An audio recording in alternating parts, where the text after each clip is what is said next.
Most people think they want weight loss, but actually what they really want is fat loss. And the difference is the reason the scale keeps messing with your head. Let me explain. There's 3 key things going on here, and I'm going to go into them in more detail in this video. When we talk about the scale going down in weight, that is thinking about everything, not just fat. I'm going to talk more about that fat loss is the thing that actually helps change the shape of your body, and that it isn't always clear as to what we can see on the scale. So let's talk about the number on the scale. So when we see the scale weight going down, week on week, day on day, depending on how you choose to weigh yourself, all of that is going to be talking about weight, not just fat. There's going to be so many other things at play here, such as food in the gut, what you've eaten, what you haven't pooped out yet. And within what you've eaten, you will be holding on to carbohydrates, which is stored in the body as glycogen, used for energy. This is stored in your muscle and liver, so you can't actually see it, but it does show up on the scale. Along with that, we've got our water weight. That comes from you being hydrated. It comes from you eating glycogen. It comes and is stored if you eat more sodium. So depending on what you've been eating of late, that is going to be showing up on the scale in various ways. So when we talk about weight, the other things that can be showing up here is lean body mass.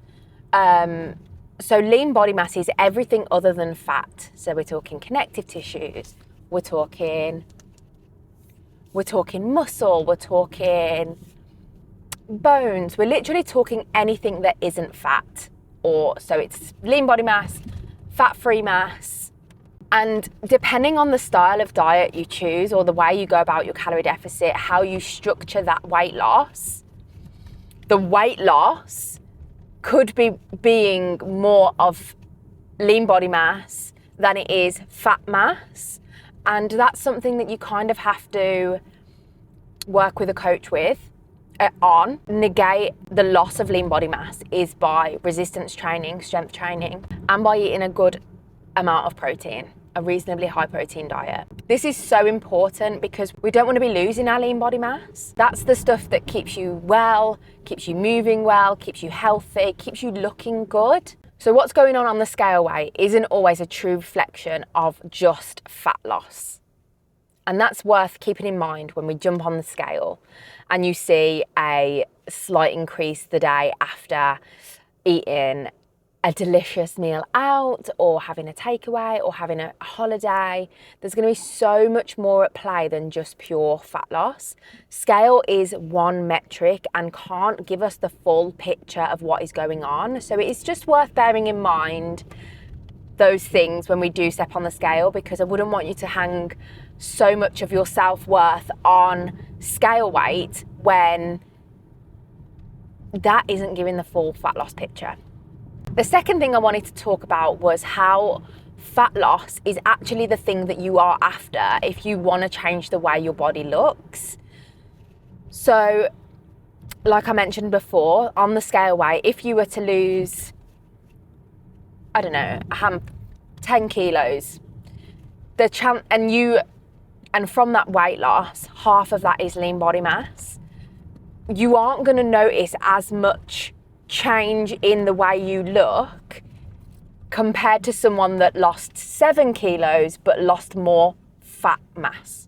Again, this is to do with how you structure your diet and your training. We are chasing fat loss, and by getting fat loss, that is going to be what changes your body composition. That's going to be what makes you look more toned. That's going to be what makes you reveal muscle mass that you do have, especially if you resistance train, which I would 100% recommend for everybody. So when a lot of people are talking about, I want weight loss, I want weight loss, I want weight loss, the question you have to ask yourself is, do you just want to weigh less, or do you want to look different?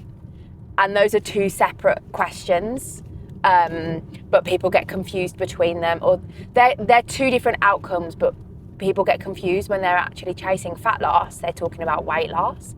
And again, it links back to being hung up on the scale number, because actually seeing that number go down and it actually making you look different are 2 separate situations.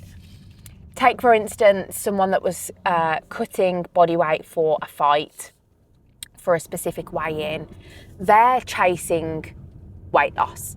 They're going to be doing everything in their power to lose the water weight, lose their glycogen stores, to get rid of their food in their stomach, because they want the scale to be a certain number for a specific reason. Whereas for the general population who are looking to lose body fat, to look a bit leaner, for their clothes to feel more comfortable in their swimwear when they go on holiday, or, you know, to move more comfortably, to chase the children, or get up and down more easily without having your stomach in the way. These are all things that I've found to be so much more beneficial by having fat loss. Personally, having lost 30 kilos and gaining muscle in the process, my body composition has changed tremendously from focusing on fat loss over weight loss. But growing up in the 90s and noughties, you are drummed into that weight loss is everything. But we just have to separate those thoughts and why we feel a certain way. And it's something we work so heavily on with our one-to-one clients who come to us for coaching. If you're interested in being coached by us to get fat loss, to get you to your goal weight, for you to feel more comfortable, confident and energized, and to ultimately fit into a smaller size clothes, see the link in our description box below. We've got a couple of coaching spaces available. I hope to see you in there. And the last point I want to talk about is the rate of weight loss and the rate of fat loss. So when we step on the scale, we encourage our clients to weigh every day to help them navigate those fluctuations in the scale weight.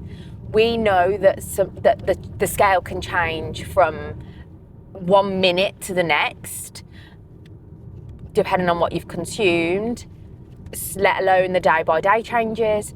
And if you're somebody that weighs in once per week and, you know, you're pinning everything, including your self-worth and mental health, on how that number looks, you aren't getting a full and true and accurate picture of what is going on a deeper level. So by encouraging our clients to weigh more frequently, if it suits them, it helps us educate them to see those changes, to be aware of what happens if you eat X food, and to know that, is it possible to gain a kilo of fat overnight? I mean, it's possible, but it would take some serious going, because to gain a kilo of fat overnight, you would have to eat 7,700 calories over your maintenance calories. So if you're racking up 9,000 to 10,000 calories in a day, then maybe. But the chances are that that is not going to be the case, and that actually it's just all those things I mentioned initially: water weight, glycogen, food in the gut, sodium holding on to water retention, depending on where you are in your cycle. There's so many things at play, and it takes time to unpick the things you think you know about the scales and the way it makes you feel when you see a certain number. Fat loss is a long game. We can get weight loss very quickly, which is fine, and you can start to feel better in yourself very quickly, which is great.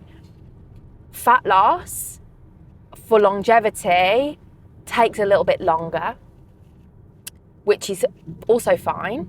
But by doing it this way, even with an aggressive approach, the way we coach things, it can take a little bit of time to just get you to where you want to be mentally. And I think it takes time for your mind to catch up with actually what's going on in your body and how you see those numbers and those fluctuations in the scale. So by weighing daily, I like to think that eliminates those thoughts and feelings. It takes a little bit of time and getting used to, but you can definitely do it this way. So when we're thinking about how much we want to weigh, we want to think about how we want to look within that. And it's so important that we think about it on a bigger metric other than just a number, because how does it actually make you feel if you get to X weight on the scale? Does it actually change anything if your clothes are still too tight, or you're not performing well if you exercise, or if you aren't sleeping well? Like, there's so many other metrics to go by, and weight loss alone isn't the only metric we should consider. Fat loss is amazing, and if you have unwanted body fat and you want to look better and feel better and move better, we can help you with that. Check out the link in our description box below, and watch this next video to see the free foods that I ate on repeat to lose 30 kilos.